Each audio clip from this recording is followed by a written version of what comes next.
Bismillah ar-Rahman ar-Rahim. In this class, it's a substitute class for the class that I'll be missing.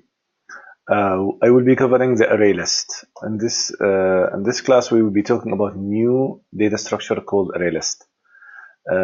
If you recall, the last thing we covered before was the doubly linked list.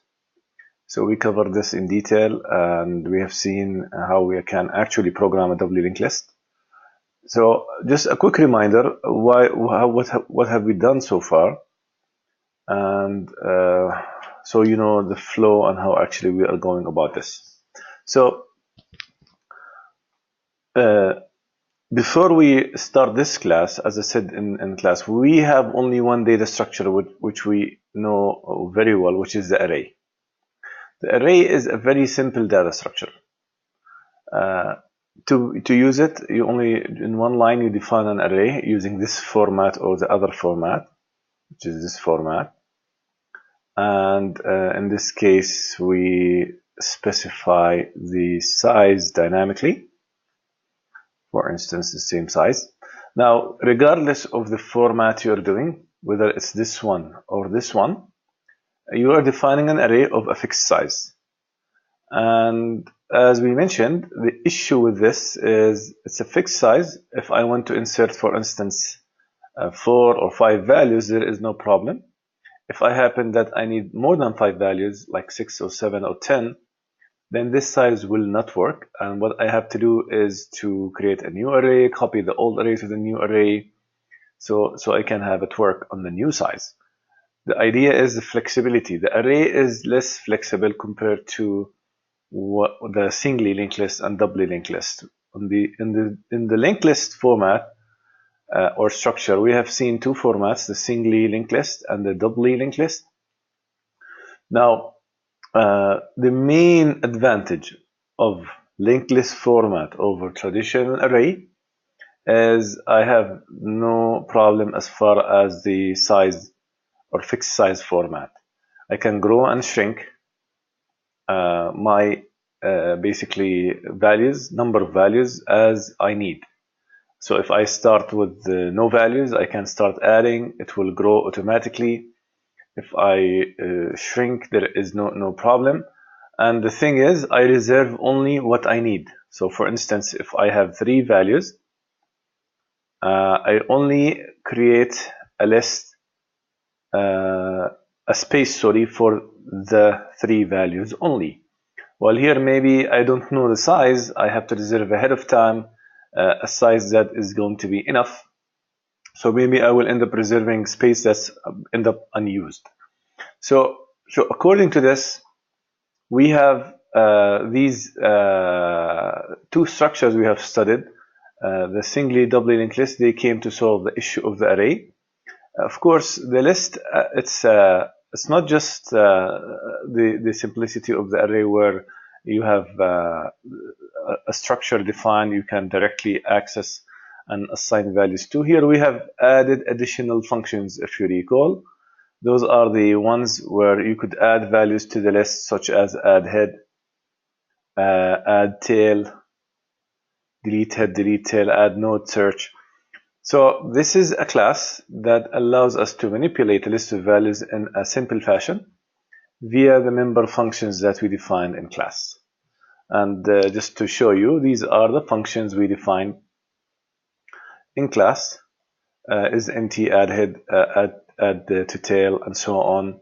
And we defined 3 special functions just to show some advanced concepts or advanced capabilities of a list, such as insert in order, append, and merge in order. Now, the thing is, this list I can start using.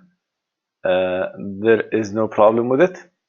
And if I want to use it, here how we actually can do that. I will create a project very quick and use this just show you the main idea. We will try to explain. So here, let's just say list project. So now in the list project, what we will have is 2 types of lists. So let me just finish this.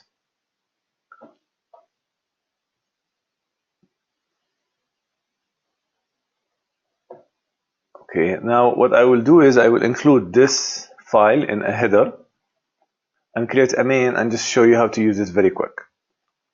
Okay, and then we go into the array list. So let me close this project again. I want to create an empty project. Don't mind. Let's just call it list project 2. We will hit next. Make sure this is checked. Empty console application. Finish. So we add a file. For instance, we need a header file first, so we add it to the header. And let's just call it doubly linked list, DLL. So we have the DLL file. I will simply copy the contents of this file to it. So here it is. And now, in my main file here, I will add, let's just say main. And at the top, of course, include the file. So we have, let's say we will include IO stream first. And we have also to include the file that we're familiar with, which is the DLL file that I just created, in addition to setting the namespace. So now I can define a main that uses this specific class. So let's just do a simple example. Imagine I have an array of the following values, and now we do the doubly linked list. Here we define the list, and let's just say I'm going to define 2 lists. So we have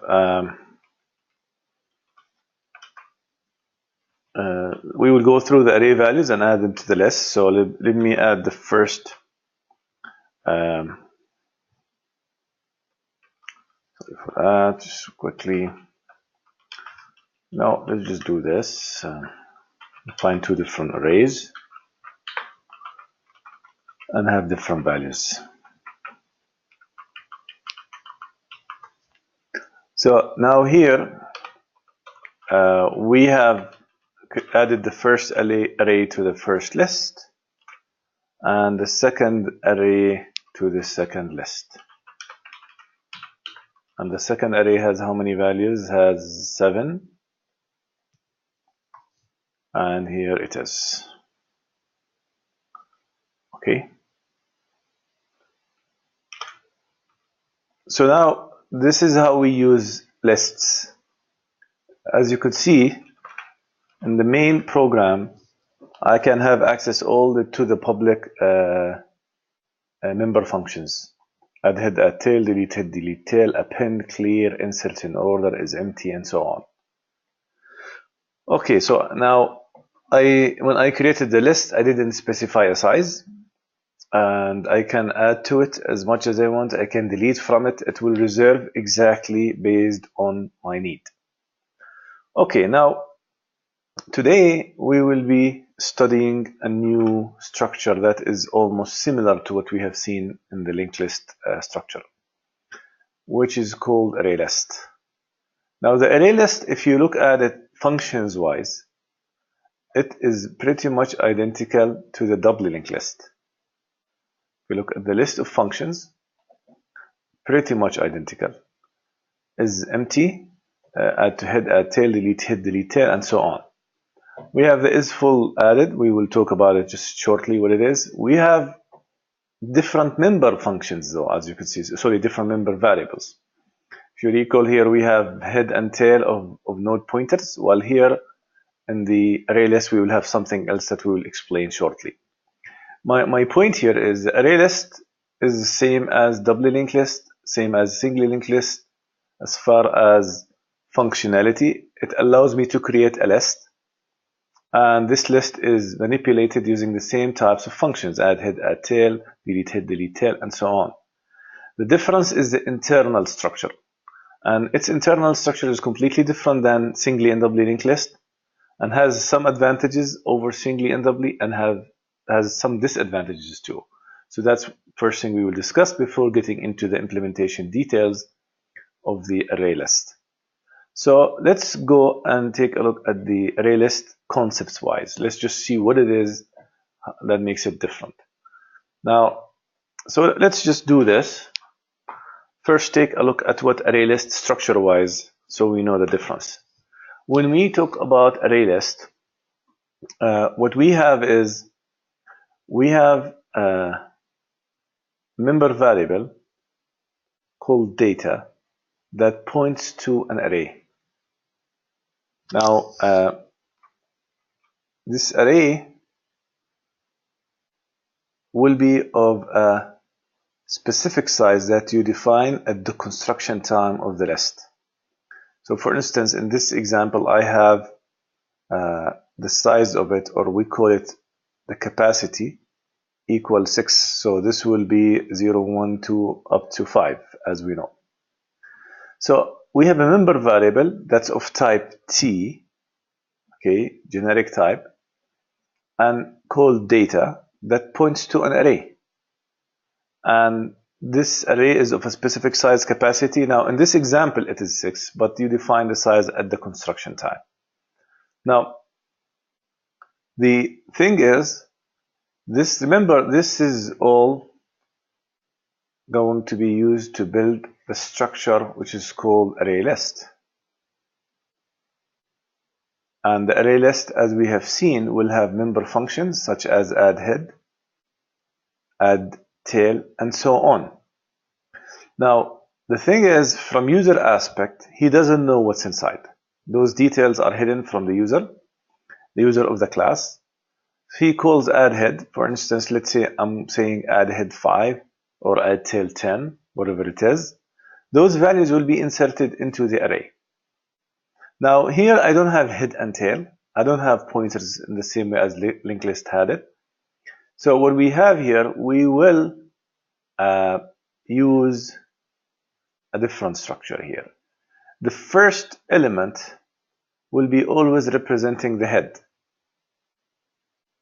So data of 0, if there is a head value, of course, will be used to represent the head. And the last value in the list will be used to represent the tail. So for instance, if I have the following 3 values, 10, 20, and 30, this will be the head and this will be the tail. Now, to indicate that this is the tail, I will use another member variable called last. So now I have 3 member variables: data, which is an array; capacity, which is an integer used to indicate the size; and last, it's used to indicate where exactly the tail is. So the tail usually will be the one that exists at data of last. So I have data of 0 is the head, and data of last is the tail. So wherever the last pointer points, that means this is the tail. Wherever the 0 is, it's actually the head. Now, using this structure, I can actually make a list. I can use all the functions: add head, add tail, delete head, delete tail, delete node, search, and so on, where the head is always at location 0 and the tail is always at location last. Of course, there are some problems here. What are these problems? First, the array is of a fixed size. So if I kept adding, let's say I add 40, 50, 60, imagine that the last is pointing at this location at this point in time. This status is the full status. The array is completely full. If you try to call add head or add tail or any add functions, simply it's impossible because there is no more space. And you either delete an old value, so you could insert a new value, or you have to do something else. And we have a solution to this, is to resize the array to a bigger size. Now, the resizing is, I would say, an operation that has overhead efficiency problem. It will cost me order n operations to resize the array, which is sometimes, I mean, not, I would say, acceptable. But at the same time, the ArrayList has the advantage of simplicity. That's one main advantage. So some advantages of ArrayList. It is simple to program, as we will see. And why is it simple? Because internally, I just have one array. I have just to create an array and use the last pointer to track where is the last element in the list. Now, there is another advantage. Since internally it is done as an array, I can do the direct indexing. So by that, I mean I don't have to go sequentially to get to the location. I can go to any location using its index directly. So indexing is faster. And there is one other major advantage for ArrayList over singly linked list, which is since internally it's done as an array, the locations are contiguous in memory. What I mean by that, they are together. If you recall, linked list is different. Linked list, I have nodes that are in the heap and they are connected via pointers. Those nodes are not necessarily located in a contiguous fashion. Now, what would this, I mean, give me as advantage, the contiguous memory location? There is a major advantage. Major advantage is for operating systems and compilers, they can apply what's called the concept of caching locality. Since these values are contiguous, imagine you are going to print a list values and the compiler optimization algorithms are smart enough to detect that, okay, those are contiguous. And if you started accessing first one, second one, then most likely you will be accessing the entire list. And accordingly, they can put this whole thing in a faster memory for retrieval, such as a cache memory. And this will end up speeding the overall, I would say, processing because it's contiguous. While if it is discontiguous, as it is the case in here, there is no way for compilers to basically predict what is the next location. So I can go ahead and I would say pull it and put it ahead of time in the cache, so I will end up speeding the operation. So here it's easier to apply caching locality concept, and accordingly this end up improve the performance. Okay, now here we're not talking about big O performance. We're talking about structure that hardware-wise could be, or an operating system-wise could be easier to adapt toward to existing hardware and speed up the processing from operating system / hardware perspective, as opposed to the same algorithm is being efficient. Now, we said there are some disadvantages, so we want to make sure we comment on everything. The first disadvantage is, just to remind you, the fixed size issue. And this fixed size can be solved, but it will be costly. So that's the first disadvantage. The second major disadvantage is performance. Overall, as we will see just shortly when we go through them. And here I'm talking about big O for main operations. For instance, just as an example, assume you want to add a head. Assume you have, let's just say you have, let's just say I have the last pointing here, and I decided to execute add head 5. Now we said the head is always at location 0. So how can I make head at location 0 when I already have 3 values? I only have one solution, which is to shift these values down and then put the head in here. Now this shift operation is a costly operation. It will be order n data move, and accordingly this is way more I would say, or less efficient compared to singly and doubly linked list. If you recall, add head over there was of order 1 operation, while here it's of order n. So the array list will have some performance issues compared to the singly and doubly, but also it has some advantages. And this is how life is. It's always, you have different solutions, different structures. They have advantages and disadvantages, and you have to, it's a trade-off. You have to basically analyze, see what is the best to be used for whatever given solution or problem. And this comes with experience. Sometimes array list will fit perfectly for some solutions, and sometimes it won't. Sometimes linked list would be the best for those solutions. And we did, as we also discussed in class, singly and doubly, both are in general same concept, but they are not 100% equivalent. One has 2 pointers, one has just 1 pointer, one consumes more memory, but more efficient operations wise. One consumes less memory, but a bit less efficient in certain operations. So this is how it is. You need to study the different, I would say, properties, so you know how to differentiate among those different structures. So that's what ArrayList is structure-wise. It's simple. So if I want to highlight, we have one member variable called data, second member variable called capacity, and third member variable called last. Using these three member variables, I can build what's called ArrayList. And the ArrayList is nothing more than an array created dynamically, and we point to it via data. So the data is actually a t pointer variable. And when we do add head, simply we start adding at the first location, and we shift whatever exists, if any. And add tail is always at the end. And we will now go over all these functions one after the another, and just make sure we know how actually to do them. I just wanted to explain the concept in the beginning of ArrayList before we get into its code. Okay, so now let's move on. So what exactly we need to do to define ArrayList code-wise? Now we need to see how we can structure it, build its code from scratch, and then we will see how we can use it. So I will go through these two steps in general.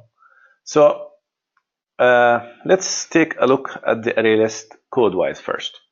Now the ArrayList structure-wise, as you could see, we built a generic one. So we use template class D. It's a class. I don't need two classes. Just one class is going to be enough. And I have a constructor, D structure. The constructor, as you see, will be receiving a member value. So it's an initializer constructor that will be used to specify the capacity of the array list, because I have to have a capacity known at the construction time of the array list. Now these functions, as you can see, none of them is new to you. Is empty, except is full, of course, and we will talk about it. Is empty, add to head, and so on.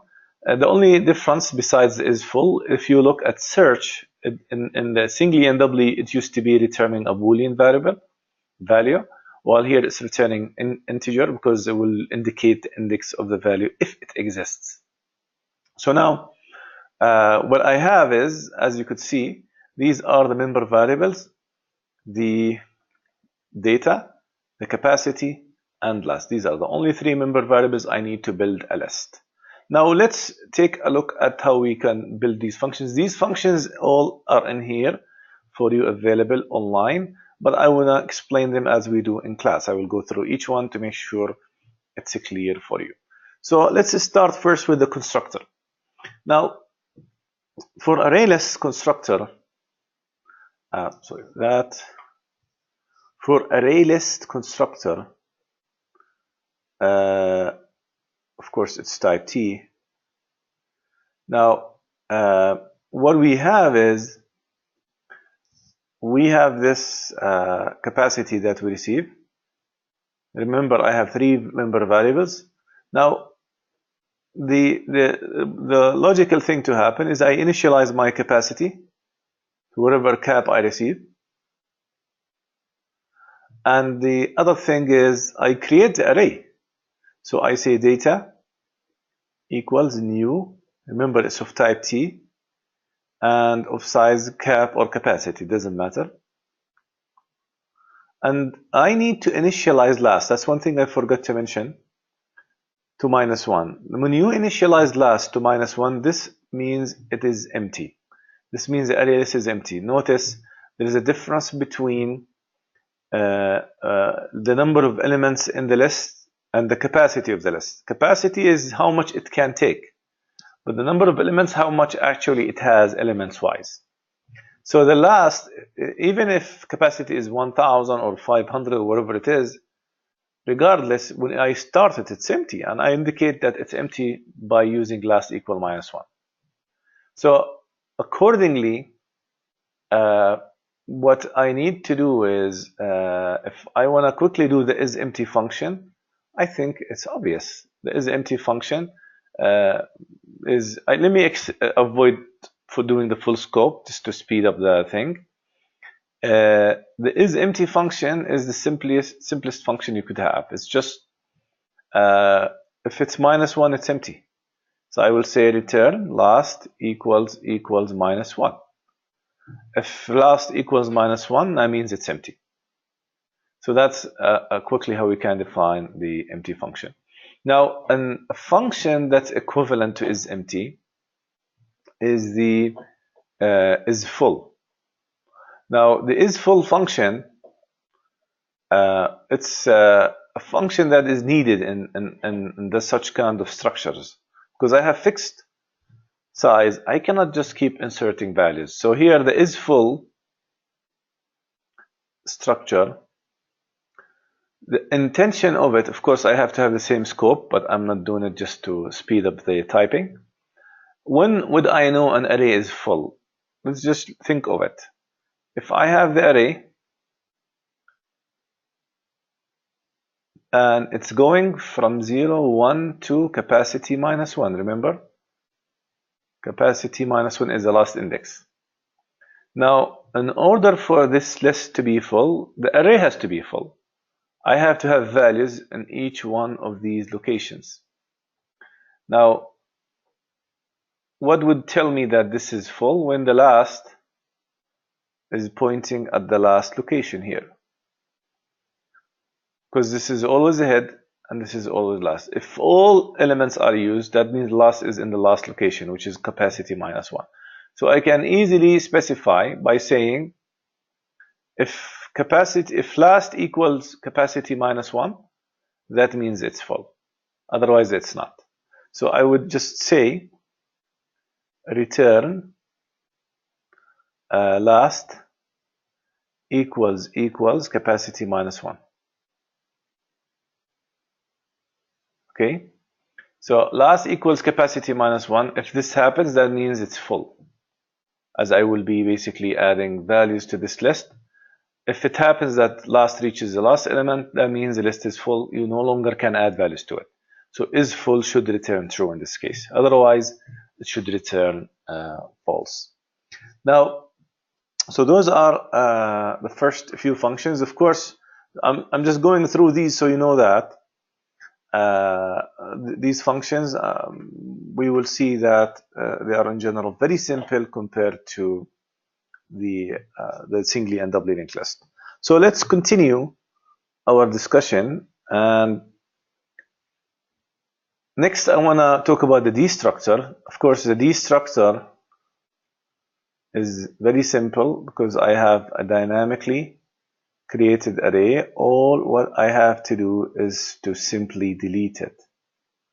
So the destructor is to delete the array, which is the array named data that we created in the constructor. Remember, this is usually the case when you define a constructor that creates something dynamic. In general, the destructor is supposed to delete that to avoid memory leak, because the object is going to be gone, so you want to make sure whatever you reserved in heap is to be also gone. Otherwise, you end up having memory leak. So now let's move on to the functions that are a bit more difficult. Those are the add head, add tail, delete head, delete tail, and so on. Now, before I proceed, the add head, add tail, delete head, delete tail, there is a lot of common things between them. Same thing as delete node and other functions. In many cases, when you end up doing functions that have a lot of similar in structure, you build what's called utility functions. Utility functions, or sometimes called auxiliary functions, those are functions, they are there to help other functions. Okay, they make other functions job easier.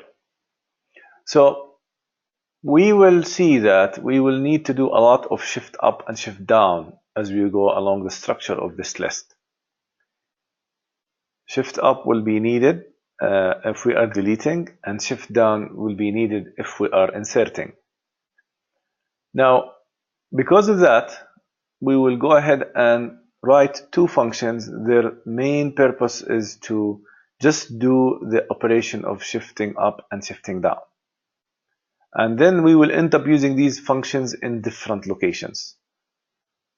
Now, because these functions are there to help other functions, we better keep them private, because they are not intended to be used by the user. They are to be used by other functions.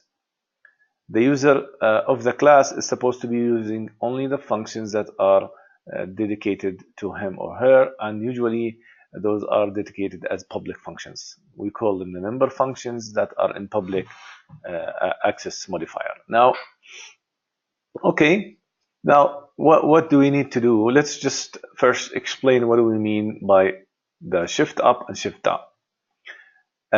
Imagine this. I have an array, and this array has values. Let's say the values are 10, 20, 5, and 7, and 30.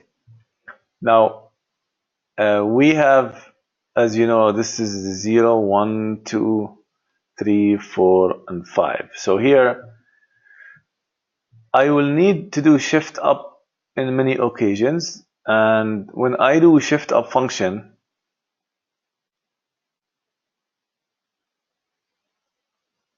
I need to specify what is the index I will be starting the shifting process from.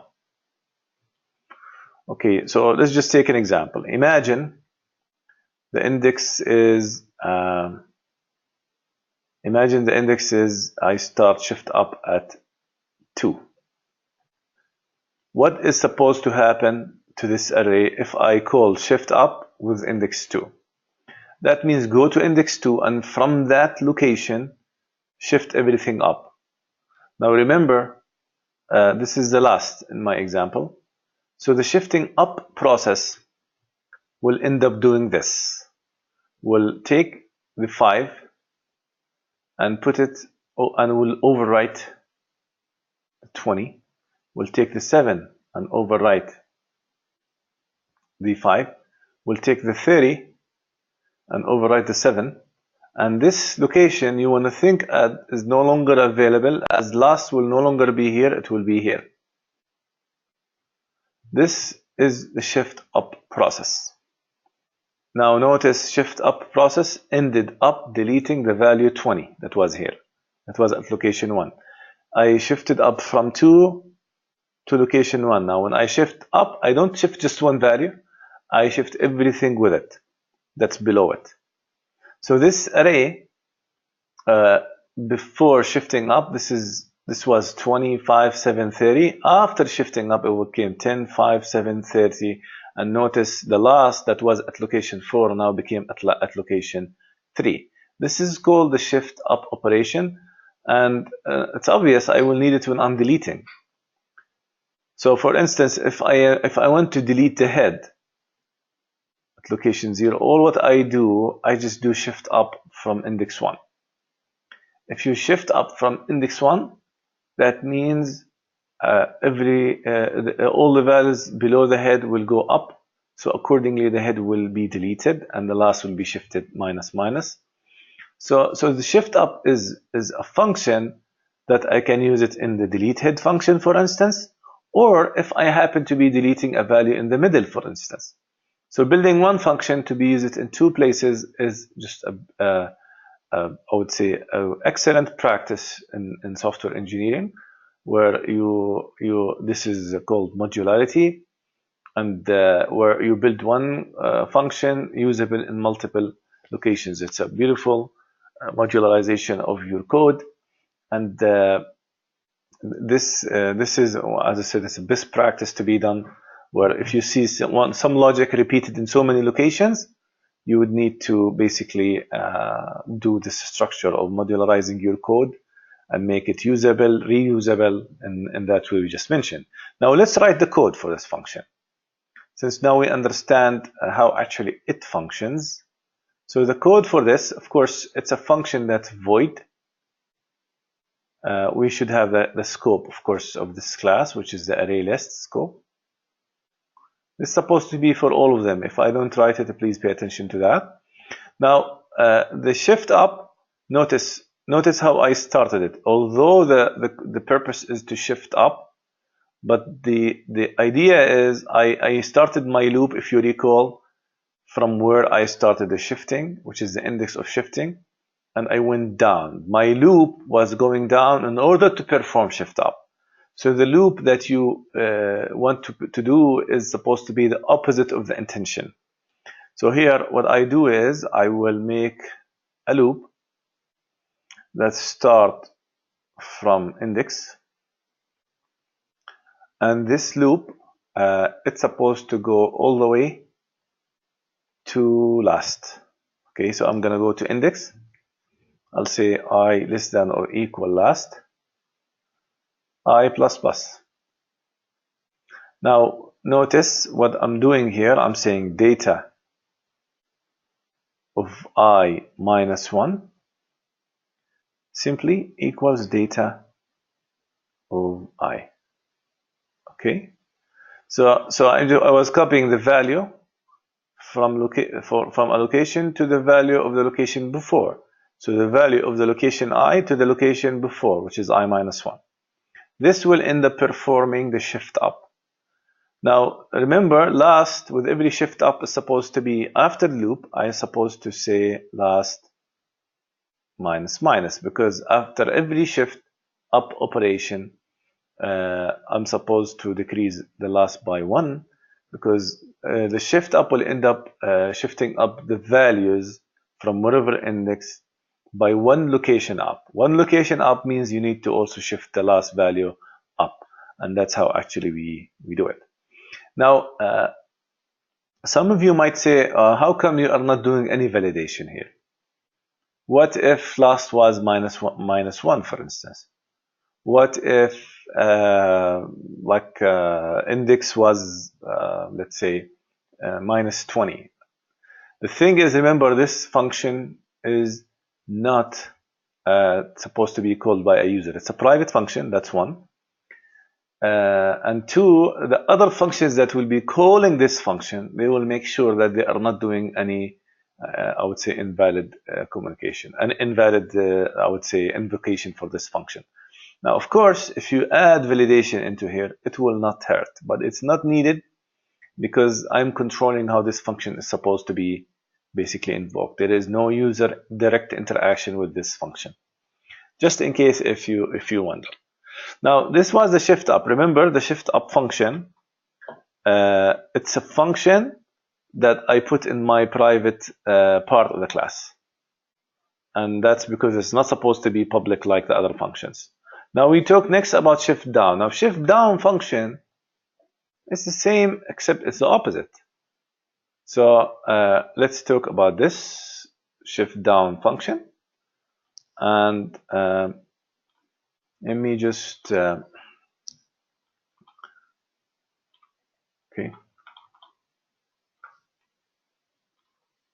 Now start a new one. imagine I have the same array I was talking about. So I want to explain the concept of shift down.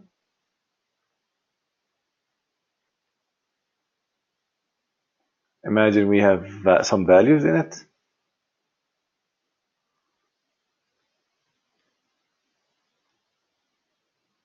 Let me just keep it to 4 values. So let's just this is location 0, 1, 2, 3, and as you know, 3 at this point in time it is last. Now the function shift down, it's also another void function. It's supposed to have the class scope, but let me just be brief. So the shift down function, shift down,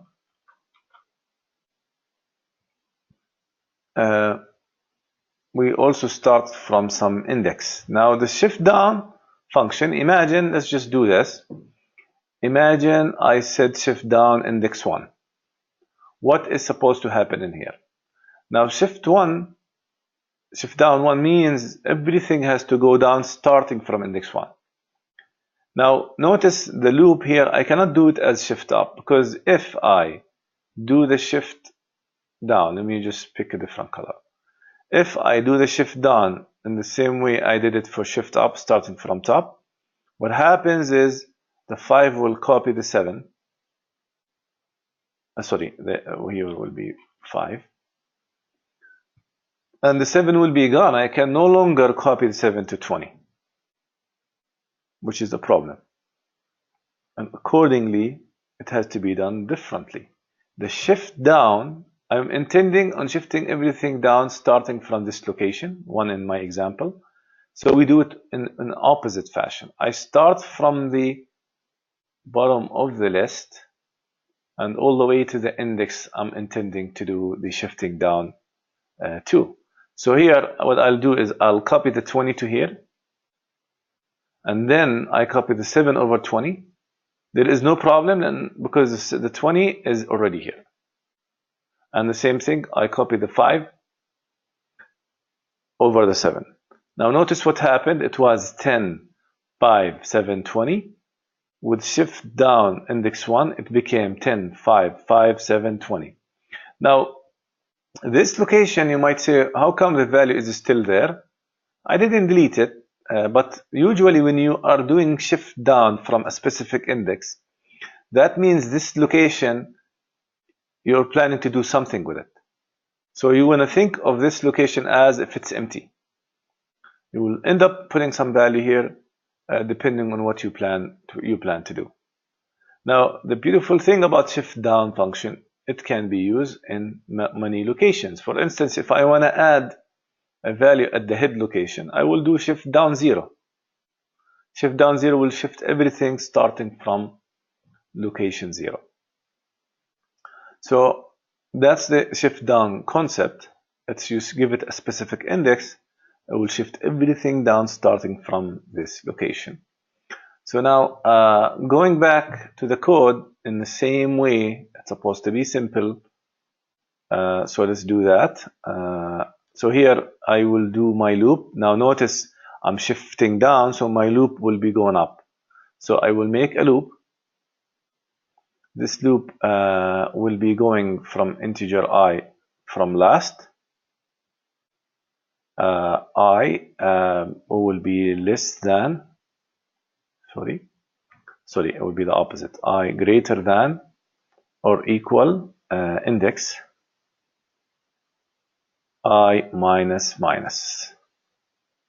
So now what exactly I will be doing? I will be saying this: data of I plus 1 equals data of I. Of course, when you are shifting down, you are increasing the list size. So for last, it will be this time increased instead of decreased. This is the shift down function, simple function. That's the idea of it. And now these two functions, these two utility functions, will be of a great help for us, as we will see shortly in the other functions. Okay.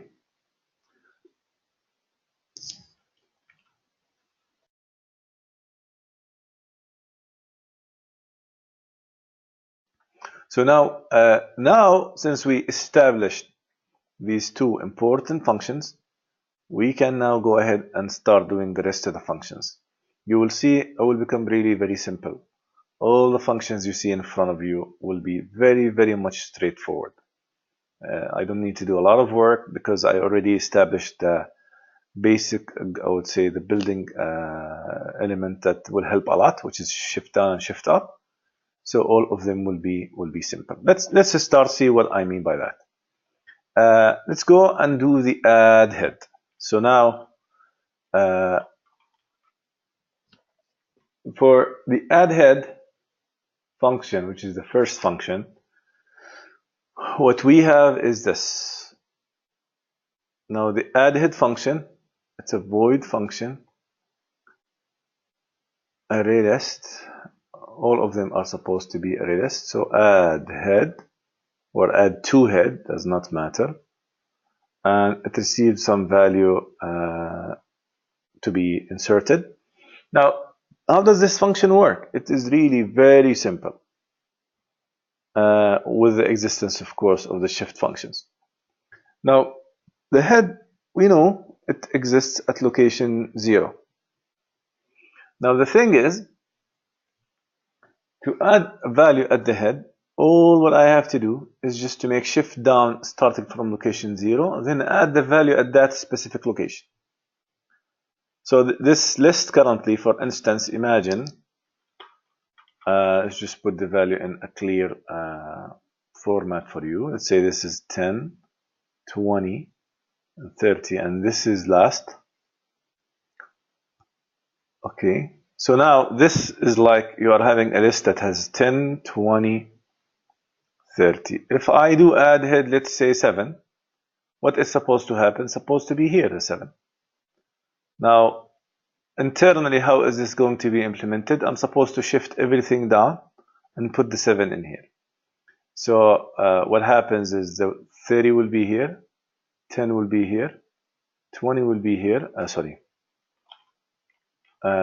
20 will be here, and 10 will be here. So if I do shift down from 0, I can now put the 7 here. There's no problem. 7, 10, 20, 30. This is exactly what I'm supposed to have. The shift down 0 is what will help me achieve this. But here we have to be cautious when we write our code that I can't always make shift down. One thing is, if it's full, I cannot shift down because you will go beyond the scope of the array. So I have to check that it's not full. So that's how my code will be. I have to say if is full, then I can display some message. Cannot, it's full. Blah blah blah, and then return. Otherwise, it's very simple function. All what you do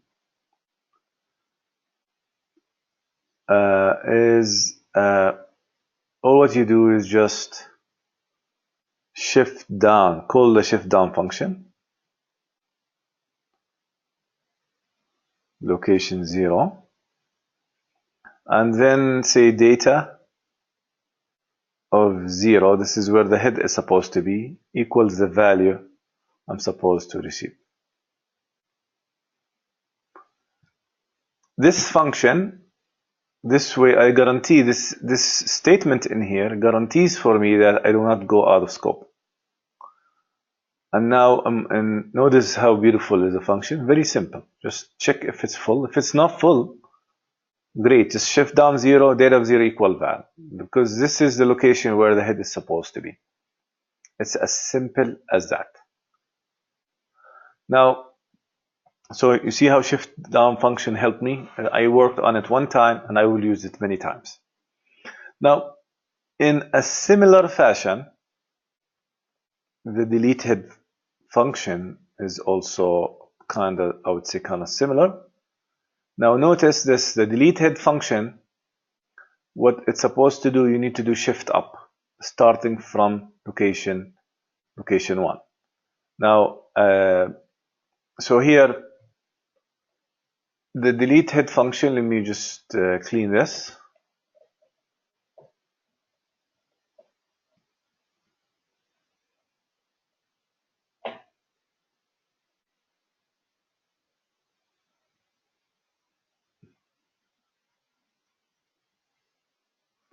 Now the delete head function, it's the opposite as far as the add head. First, it doesn't receive any value. So we have, here it is, delete head. Instead of checking is full, now we check the opposite. We check for is empty, because I cannot delete if it's empty. If is empty, all what we do, we can say a cout message, and then we must return. Okay. Now the thing is, if it's not empty, all what I have to do is just shift up 1. Notice how beautiful is the delete head function. Shift up 1 means shift everything starting from 1. Now you need to check, would this work if it had just one element? Because it will become empty. The thing is, yes, it will work. Because if you recall, when we wrote the function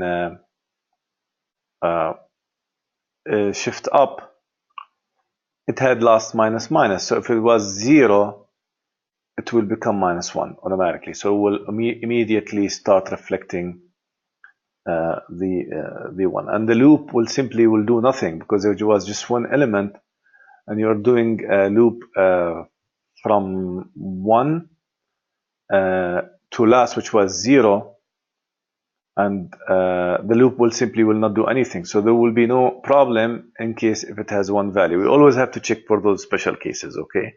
But this code will simply function fine.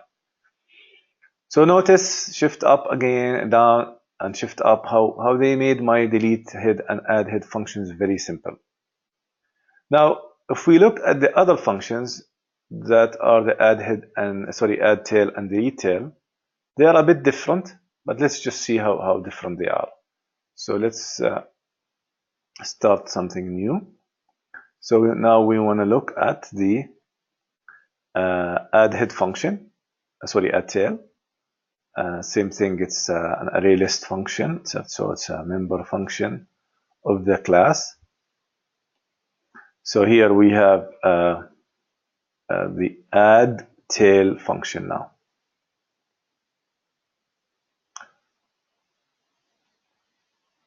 Okay, now the add tail function, let's just look at its concept. How actually can we do that? Imagine I have some values already, 10, 20, 30.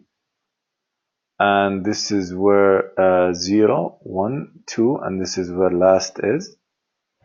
So now, the add tail function, for instance, if I say add tail value 7, what exactly is supposed to happen? What's supposed to happen is we should be added in here, and last should be moved in here. So, I mean, it's very simple. All what I do, I just say last plus plus, data of last equal the value I'm supposed to be inserting. It's very simple, as simple as that. The only thing is you need to check for the full status. So the code for this will be something like this. If is full, then there is nothing we can do. We just return. We could put some cout message if we want. Otherwise, it's just simply last plus plus. Notice I didn't use any shift up down here function. There's no need. It's simple.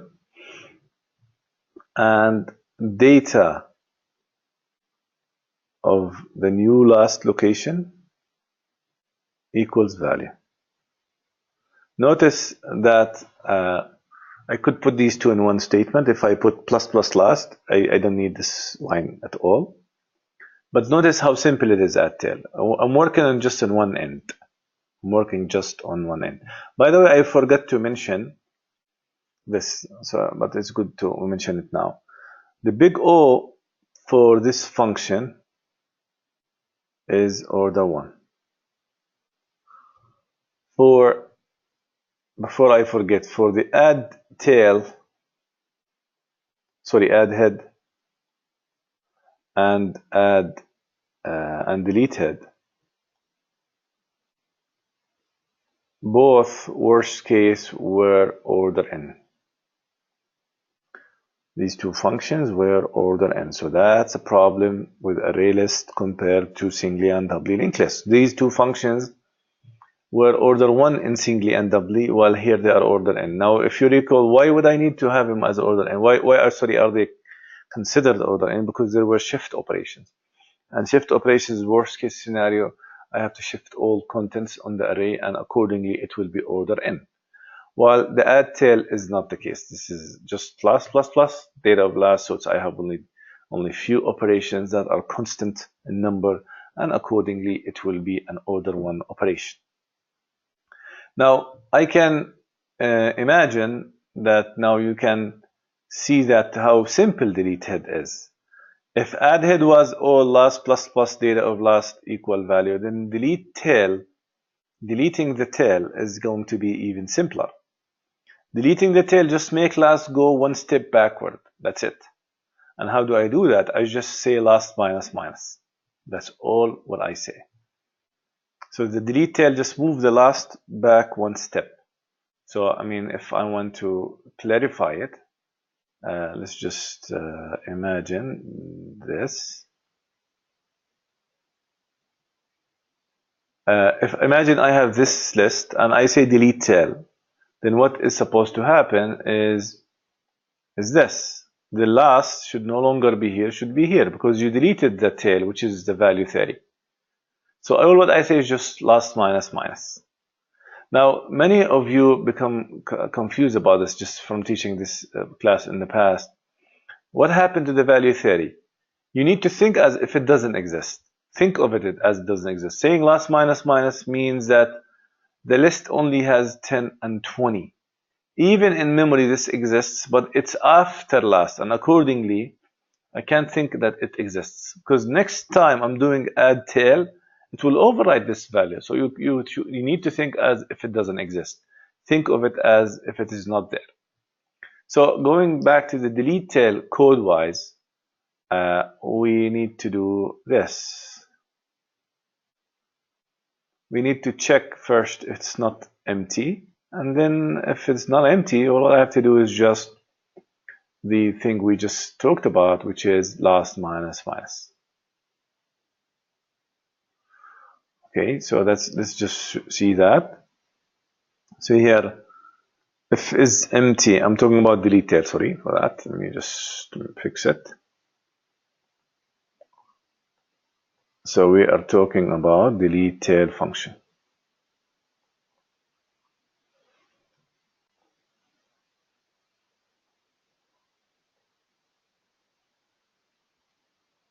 So here, if is empty, just return. There is nothing to delete. Otherwise, we just say last minus minus. This is the simplest function ever. Delete tail. Last minus minus. It will actually make the tail. Delete tail. Okay, so now move next to the search function. The search function is the function that you are familiar with, which is the linear search or the sequential search. So the search function, so let's start fresh. It's simple. I don't need actually to even explain it. But just for the sake of documentation, so you have it. The search function, you are searching for some value, v, let's say. Or what I do is I will just make a loop for integer I equals 0, I less than or equal, sorry, last, not capacity, last. I plus plus.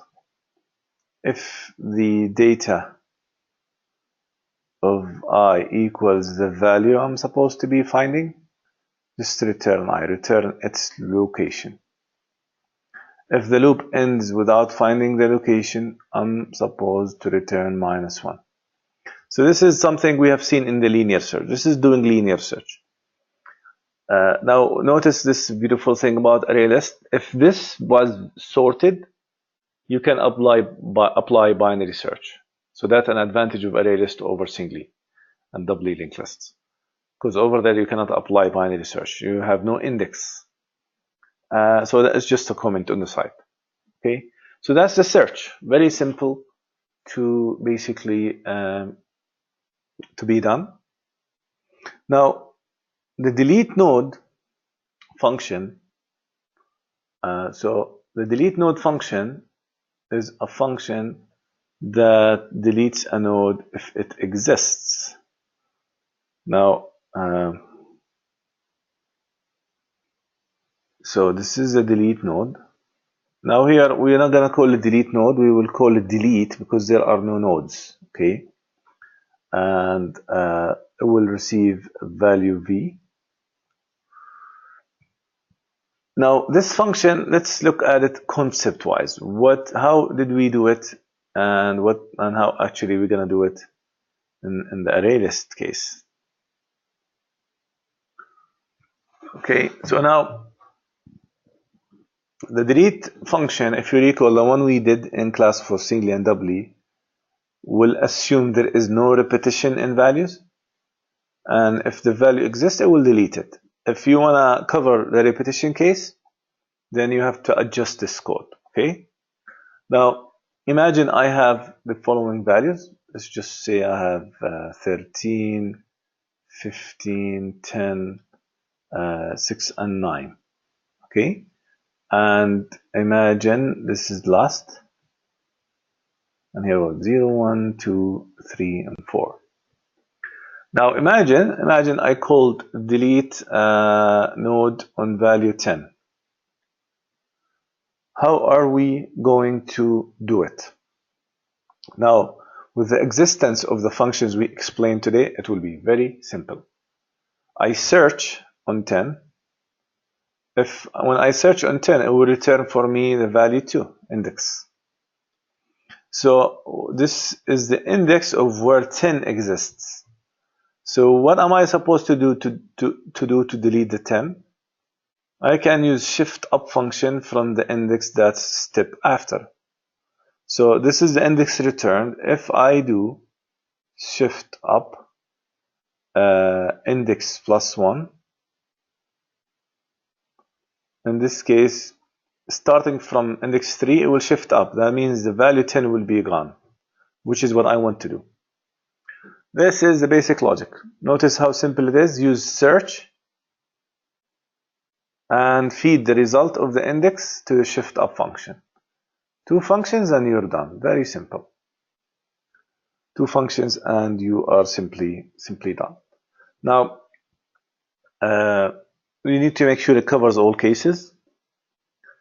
Like if it was the last value, what would the shift up from the index after do?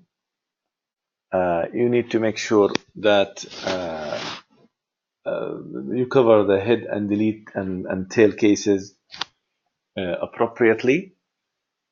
We need to check that the shift up will not cause a problem for us. So that's one thing, whether in the head case, whether in the tail case, because in the middle, it's obvious it's not a problem. Of course, the delete, if it's empty, you immediately should return. So you need to check on these cases. Okay, we will do this now. But this is how actually we will end up doing that. So let's write the logic for this.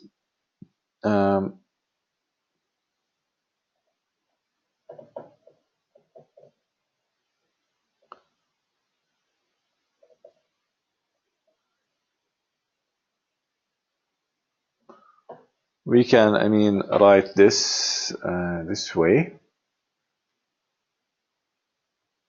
So here we have we define integer index,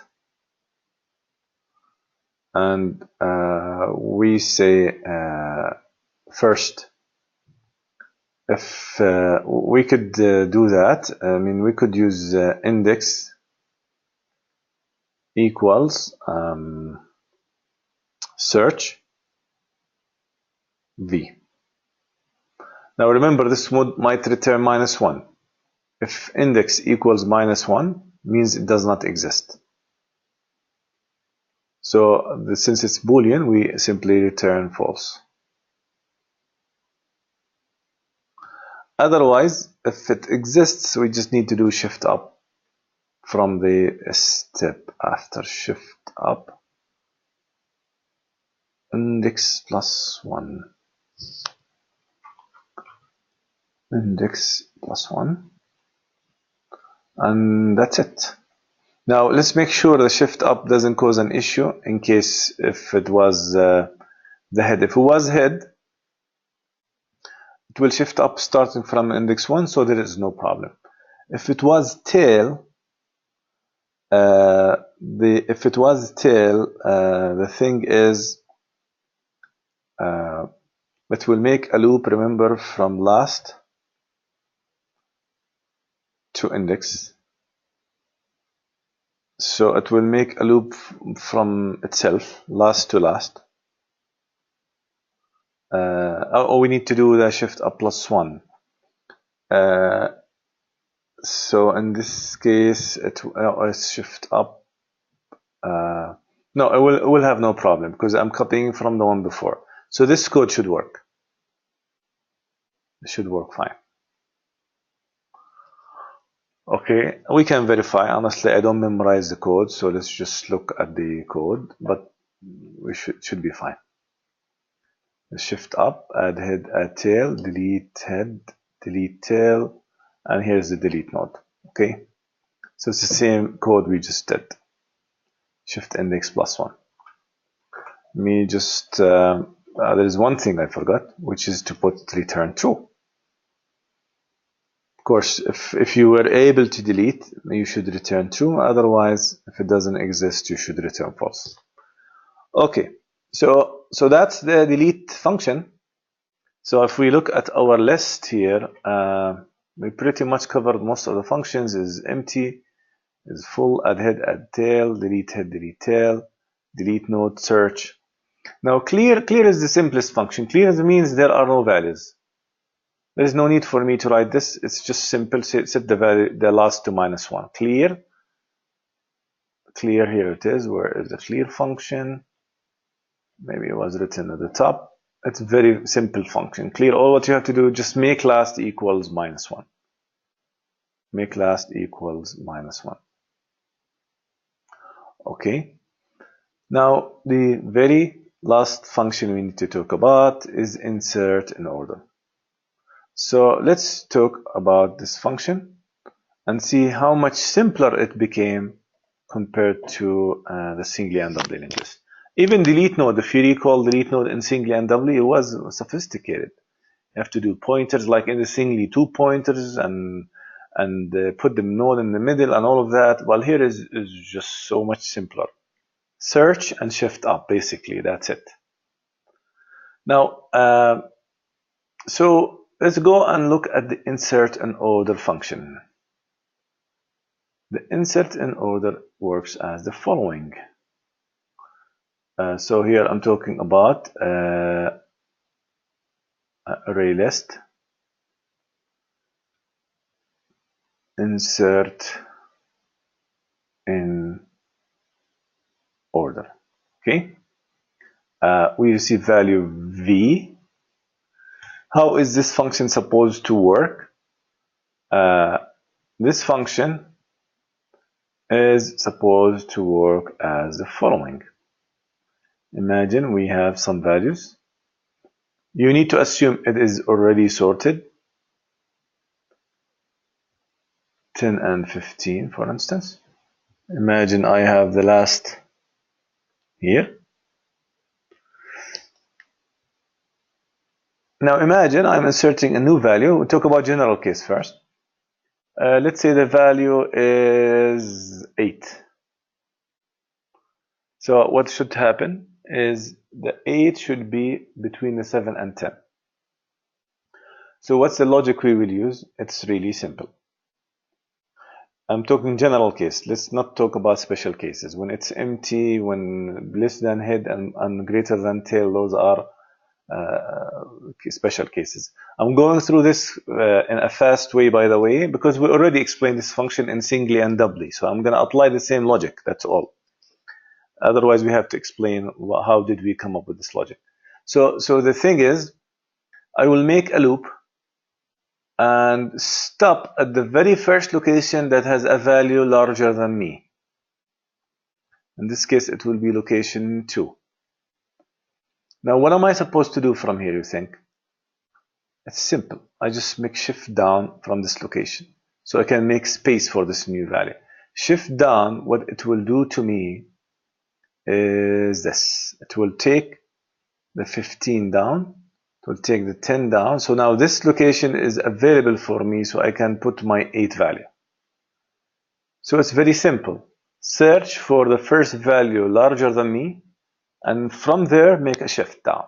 That is the basic logic. Now the special cases will be in case if I'm adding, for instance, value 2, it's less than the head.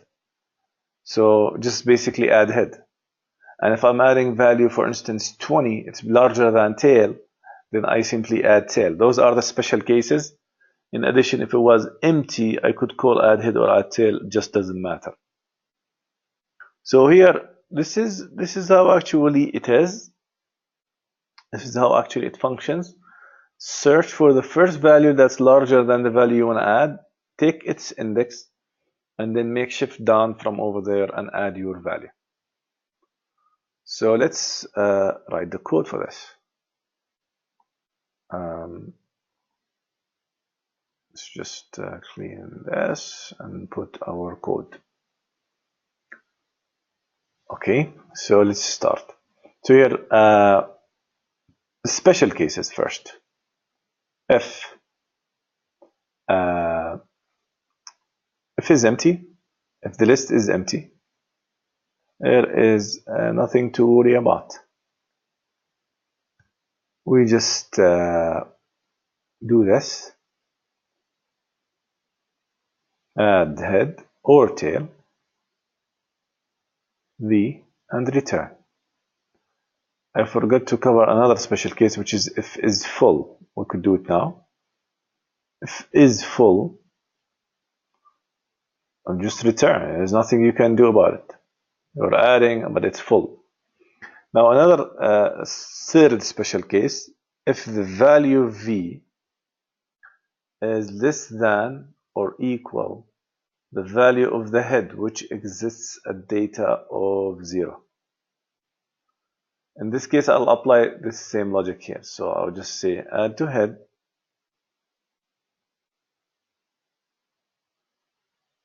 and return. Okay, so those are 3 special cases. And then we have another one. Let me continue this, which is if value v is greater than or equal the tail value. Now, where does the tail value reside at? It's at data of last. Okay, it's at data of last. So here, but all what we do is just add tail, value v, and return. Okay, great. Now let's go to the general case. The general case now is a lot simpler. I will define index integer I. And notice what I will do. Now here I guarantee that it's going to be somewhere in the middle. So I will say for I equals 0, I less than last, equal last, I plus plus. If data of I is greater than v, the first one that's larger than me, I will do this, shift down I, and then I say data of I equals V. Let me just continue this here. Data of I equal V and return. That's it. This is the function of insert in order. Go to the first location, its value larger than V, shift down from that location, and then to that location, copy the value V and return. Now, of course, the big O for this function, it's not going to change. The big O is actually order n. Worst case, we're saying. Best case is order 1. This happens if you're adding a value after tail. And worst case is order n. So that's the array list. It's as simple as that. Now, the thing is, I want to complete this. So imagine this. I'm just going to copy this code for you. So you see that we can use it in the same way as we did in the doubly linked list. I'm going to copy it, take it to the same project, and add a new header file. I'm just going to call it ArrayList.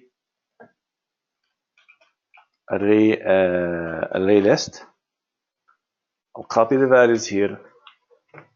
This code is available for you guys on the e-learning site.